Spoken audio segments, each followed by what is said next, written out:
Hey everybody. Um, for those that follow me on Facebook, already kind of know what I'm up to. Um, because when I sit down here in my dirty old office chair watching that television, I start getting ideas, and occasionally I act on those ideas, which was I'm kind of bored. Let's build a Cap 21. Why not? So I bought a set of plans for it's called a quarter scale Cap 21, but I think it's actually bigger than quarter scale. I'm not sure. Because the Byron Cap 21, which was 80 inches, was considered a quarter scale. Maybe that wasn't accurate. The plans I have here are 90 inch, and that's also considered a quarter scale. So I guess I'll just have to do some referencing off the full size and see what it actually is. But anyway, so I bought a set of plans, not really knowing what I was going to get, and it turned out that the all the flying surfaces were foam core. Well, that's an issue since I don't have a real practical way of cutting foam cores until now. So when I got the plans, I decided to make a very, very sophisticated hot wire bow is all this is. As you can see, it's just I chopped up an old 2x4 into some certain pieces. Just quarter 20 bolt going through here for a pivot, and I just got some quarter 20. I think what are those called? Eye bolts or something. And of course my nichrome wire. This is 26 or 28 gauge nichrome wire. And on the top, on this side of the pivot, is a bungee cord and a couple different zip ties to adjust the tension of the wire. And all I do is hook alligator clips from a power supply I bought to each side, turn on the power supply, set my voltage right, and there we go. Works extremely well. I found out the hard way that it's a lot easier to do with two people operating the bow. This is the power supply I bought, just a cheap one off Amazon. I think it was like 38 bucks. It's a 30 volt adjustable power supply. So you have voltage and amps, and it turned out because my bow has about 50 inches of wire. The more wire you have, the more voltage is required to get that wire hot enough. And I found that the wire cuts the best at about 1.4 amps, and it takes about 26 volts to get the wire to that particular uh, heat range, if you will. So I was playing with that, and lots of trial and error. I actually cut all of the cores for this airplane 3 times. Um, the first time was just experimenting with different foams from the hardware store, and it was absolute crap. Um, so then I went to Menards and got some white bead insulation foam, and once again, the insulation foam that you get at Menards or Home Depot, Lowe's, any of those places, like like the white stuff like this, it's not virgin foam, it's recycled. So there's a lot of random crap in there, plastic, all sorts of stuff. So as I was cutting, the wires going through and just twing, twing, twing, twing, just bouncing off all sorts of crap inside that foam. Um, but I kept cutting anyway, even though I knew it wasn't going to be any good. I wanted to get the practice. And I also found out that especially for doing the wings, I had to get my boy down here, and each of us grabbed an end of the bow and ran it through. Made it a lot easier. So before we get into too much detail here, once again, this is a 90-inch Cap 21, and for those that know me, or at least somewhat know me, know what I'm all about, I love old school airplanes, and I love airplanes that don't particularly fly very well. Now, the Cap 21 is a killer aerobatic airplane, but it got the nickname the Snap 21 for a reason. Very unforgiving tip stall. It will high speed snap very easily if you're not careful with the elevator, but that's what I like. So when I bought these plans, I'm like, okay, I got the foam all taken care of. We'll go over that in a minute. Now I'm thinking to myself, well, what am I going to do for the cowl and canopy? Because, it's just a set of plans. Turns out that these plans right here are this Cap 21, published in the June of 1982 Model Aviation magazine. Now, what makes that even cooler, besides the fact that I have the original write-up right here in Model Aviation, is Fiberglass Specialties has so many cowls and canopies for planes published in Model Aviation throughout the years. So I went to Fiberglass Specialties website, and they, of course, through Model Aviation, they have a cowl and canopy for a Cap 21. There's no details, but it was for MAN 370. So I went to AMA's website, found the plans for this airplane, and sure enough, they are MAN 370. So I just placed the order. Hopefully I get them. Fingers crossed. So cowl and canopy's coming. I'll worry about the wheel pants and the landing gear some other time. This is just something I'm tinkering with throughout the summer just because I'm bored. So yeah, just kind of something to do. But great size. It's not too big. It's not very small. I'll probably just put a DLE 55 in it, and it's going to be a terrible airplane, but I'm going to love it. So let's get to the foam. How to get good foam for wire cutting. Typically, you can get away with the green, pink, or blue insulation foam from the hardware store. That stuff does cut with a hot wire very well. Problem is it's heavy. That type of insulation foam is very heavy.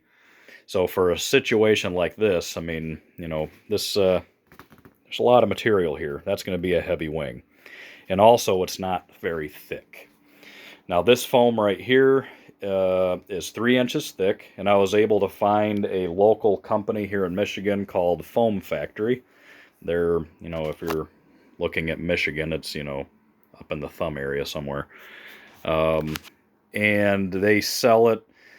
At first, I was like, well, I'm going to have to drive up there and get foam because nobody in their right mind is going to ship 4x8 sheets of styrofoam because the shipping would be outrageous.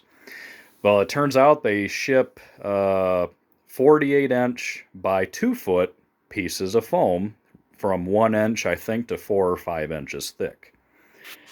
So I got 4 sheets, and you can actually see the other 2 sitting right here. This is what I got from them.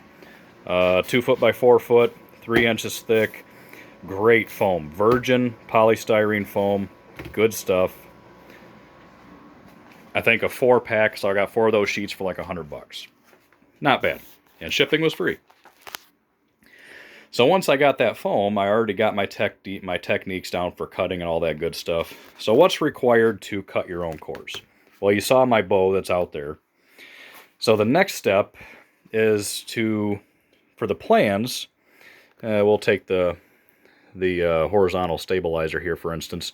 You need to trace the outline onto a sheet of paper of the actual piece you're going to cut.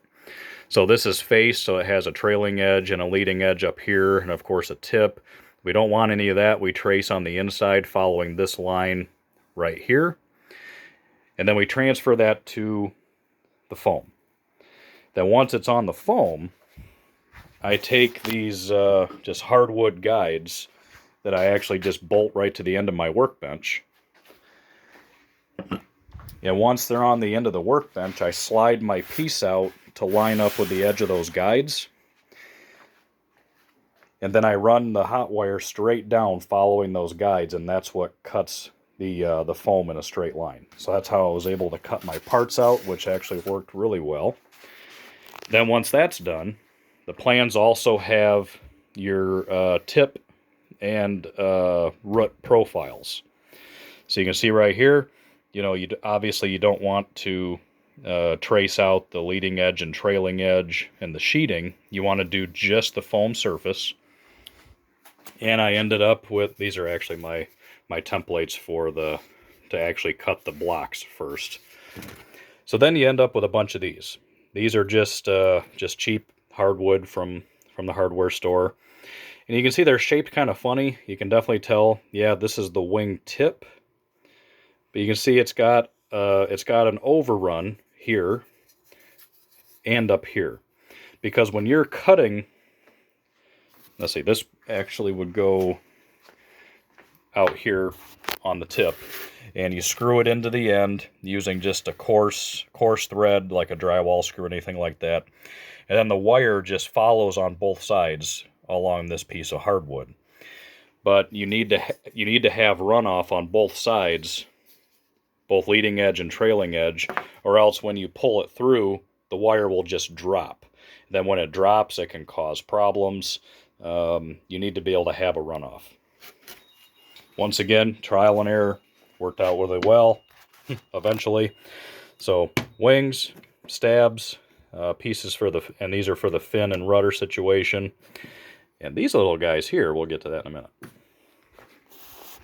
So these are the wings panels here, all cut. These are the solid cores. So we'll take this off here. And that is a beautiful foam wing, except for this, large chunk I carved out of there this morning, but we'll get to that. So per the plans, there's not supposed to be any spars or a wing joiner. It gets sheeted with 3/32 balsa, then you glue the wing together, set the dihedral right. Of course, it has leading edge and trailing edge pieces, and then you got to cut the aileron out and face it and all that good stuff. But per the plans, here's the wing right here. It calls for a decent portion of the center section to be glassed with 4-ounce cloth, and then the rest of it to be glassed with 2-ounce cloth. That's just too damn heavy. I'm not going to do that. So what I opted to do is, instead of doing all the glass, which is necessary for the wing to be strong, because even though a foam wing fully sheeted is very strong, yeah, without a little extra support, you can still snap a foam wing. So I decided to cut some slots, and I'm going to put 1/4-inch hardwood spars top and bottom. So barely adding any weight, and then I'll sheet right over it, and then I can cover the wings with monocoat or whatever. So to cut these slots, as you can see, that is a pretty darn good slot, if I don't say so myself. And we'll grab just a scrap piece of 1/4-inch here, and we'll see how well it fits in there. Slides right in. That's going to work out beautiful. Now, how I did that is using the same methods as you use for actually cutting the foam core itself. So all I did is I attached these little guides that I made, which are slightly undersized to 1/4-inch, because when you cut foam, when you cut through it with a hot wire, you're going to make a gap. So if this groove right here was perfectly 1/4-inch, by the time I cut the groove out of there, it's going to be quite a bit bigger. So I just screwed this right to the side, one on each side, then literally just took the bow and just dropped it through, pulled it this way, and then back up. Super simple. Look at that. And also, because I'm not going to be glassing the wing, I don't know if this is going to be all that necessary, but what I'm also going to do is I'm going to use a 1/4-inch piece of something, and I'm going to have a wing joiner that I'll be able to, I'm going to make the wing joiner after I glue the spars in. That way I can put the wing joiner in there, just a piece of wood that's going to be 1/4-inch, going 6 inches into the wing on either side. I can set my wings on my bench at the proper dihedral, which there's barely any. And then this oversized piece of wood is going to be, sticking out of here. Then I can just trace it, cut it out, and then it'll be perfectly flush with the top and bottom of the wing while holding in the wing in the perfect, orientation that it needs to be. So then when I sheet the wings, this is going to be literally just a pocket that I can slide that joiner into with a bunch of epoxy or Gorilla Glue, whatever I'm going to use. And it'll be super, super strong. So that should be fun. Now, one unique thing about this airplane that kind of makes me nervous, because once again, Cap 21s, the Snap 21, it's notorious to be a very unforgiving airplane, which I like, don't get me wrong, but this airfoil, this This is a wicked airfoil. You notice the thickest portion of the airfoil is at the first, I think, 20% of the wing. Now, what that does is that gives the airfoil a high lift and also a high drag airfoil. So, even though I was a little suspicious about that, just because, once again, it's a Cap 21, I'm like, well, is that going to be a good airfoil? But then when I was reading up in this article, this plane was designed to be flown in the Tournament of Champions back in the 80s. So this was designed and built this way with that airfoil to be a competition model airplane for aerobatics at the time. So if it worked good for, I don't know if it was this guy or whoever it was, according to the article, the plane flies very well because of the very thick, high drag airfoil right here at the leading edge. What that does is allows the airplane to have very slow vertical downlines, which is important in competition because when you're coming down, and let's say you have a rolling maneuver or a spin maneuver on the way down or a snap roll coming down, you don't want it to be coming down at Mach 1, even at idle, because you don't have a lot of time. So it should be interesting. I'm not sure what to expect. I don't want to put a ton of effort into it. Like this shows, having wing fillets and a lot of scale detail. I don't know if I'm going to do all that, just because I don't know how well it's going to fly. What I do know is it's going to look just like this, because when you think of a Cap 21, that's the color scheme you think of right there. I mean, that is a Cap 21. And let me see if I can find it in the magazine here. Just going through these old magazines. I love this stuff. This stuff is so cool. Oh, the good old days. So here it is in all of its glory. And once again, it's kind of hard to see, but you can clearly see that real thick airfoil at the tip there. Of course, there's the full-scale counterpart. And as you can see on the full scale, it does share that similar type airfoil, very thick at the leading edge. So maybe this might be an accurate scale airfoil. I don't know. All I know is the Cap 21s that I've had in the past, or even the Byron, does not have that type of airfoil. But this was designed around, of course, a Quadra 35. Looks like we have some craft servos in there. Wonderful. But yeah, I'm really excited. Now, who remembers looking at these in the old model aviations? The awesome cutaway of the plans. Oh, that's so cool.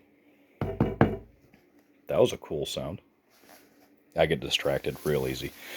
But yeah. So it's kind of neat to find out that the plans that I bought off eBay were actually these plans right here in Model Aviation.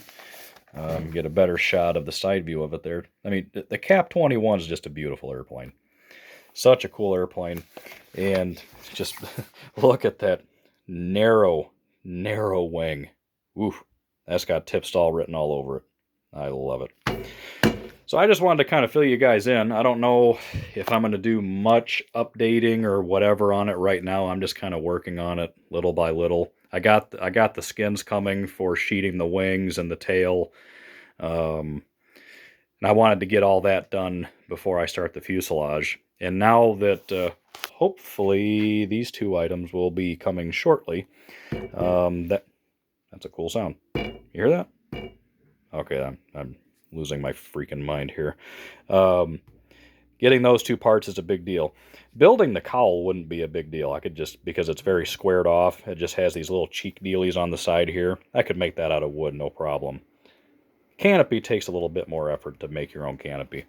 And for a plane like this, I just didn't want to put that much effort into it. But, yeah. And once again, it's been a debate for many years whether or not foam wings are better or worse. It all depends. I like building airplanes with foam wings because it goes real quick, and you get just a beautiful wing when you're done. The downside to this project is it's not like I opened a box for a kit and just have to, glue my sheeting together, sheet the surfaces and all that stuff. I have to do all this myself, make all my own templates, order the foam, cut the foam blocks to the right two-dimensional size, and then cut them out. So in this case, yeah, it takes a lot more time to do the foam wing, but that's what's provided on the plans. So that's what we're going with. Besides that, did a lot of flying this weekend. Flew the Bearcat quite a bit, and it is just flying beautiful. Amazing. Unfortunately, today had some problems with the gear. Nothing wrong with the gear. Actually, it's a problem with the airplane. Now that it's getting exposed to our lovely Michigan humidity, of course, a wood airplane will expand and kind of change shape a little bit. Well, the wheel wells in the wing kind of tightened up a little, so the gear's starting to hang up. So I flew the airplane twice today with my buddy Rich. He was flying his Zeroli Corsair that I test flew in my previous video, which is an amazing airplane. And I almost couldn't get the gear down, so that was a little funny. But I tell you what, his Corsair and this Bearcat, we had the best formation flight I think we've ever done. And we've been flying formation together for years. And these things are perfectly matched, wide open all the way around. It was freaking awesome. So yeah, cool stuff. Cool stuff.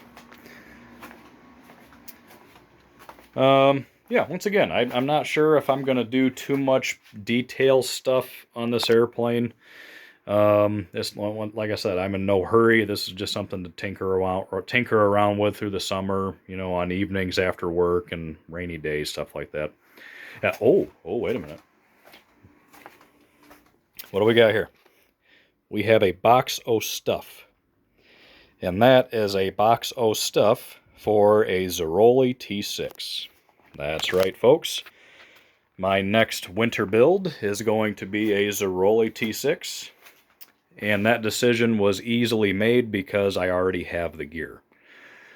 So, yeah. I think it was at...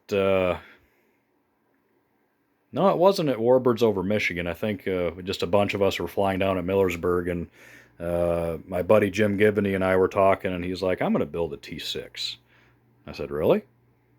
So, yeah, that kind of got the gears turning, so I decided, why not? I'm going to build one too. So that should be cool. That will hopefully be getting started October 1st. That's kind of my thing. Before we sign off here, yeah, so we have the rudder. And once again, it's probably kind of hard to see, but, these foam cores just turn out so nice. And the rudder and fin is actually a two-piece affair. Of course, the rudder's not cut from the fin, but the bottom portion of the rudder had to be done on a separate piece just because of the shape of it. Got our stabs right there. Pretty cool stuff. So I used 2 sheets of foam and had some left over. And of course I have 2 sitting there. So maybe I need to cut some cores for another airplane. Who knows? And even before I got started, I had some foam left over from a previous project and decided to... anybody guess what this is? Just guess. What is this? I'm going to tell you, but try to guess. I'll really be impressed if you can guess what it is. Time's up. Who remembers these right here? The Ace Simple Series airplanes. They made Focke-Wulf, or not a Focke-Wulf, a P-51, ME-109, Extra 230, Cap 21, a Stagger Wing. Most of the airplanes use the Ace Simple Foam Wing. So I made my own just to test my wire cutter. So this is actually one wing panel for the Ace Foam Wing. So pretty neat, huh? It's amazing what you can do with a wire cutter.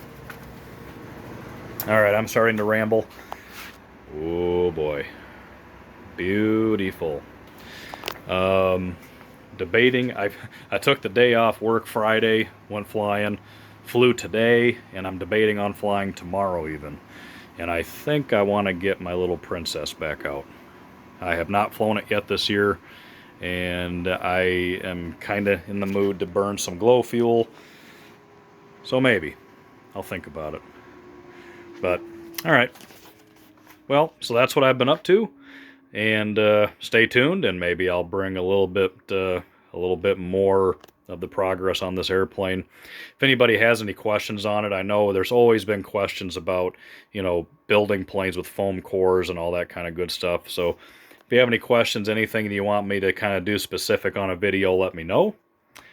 If not, I'm not sure how much video I'm really going to get from now until Muncie. And Muncie's in the end of August, so we got a solid month.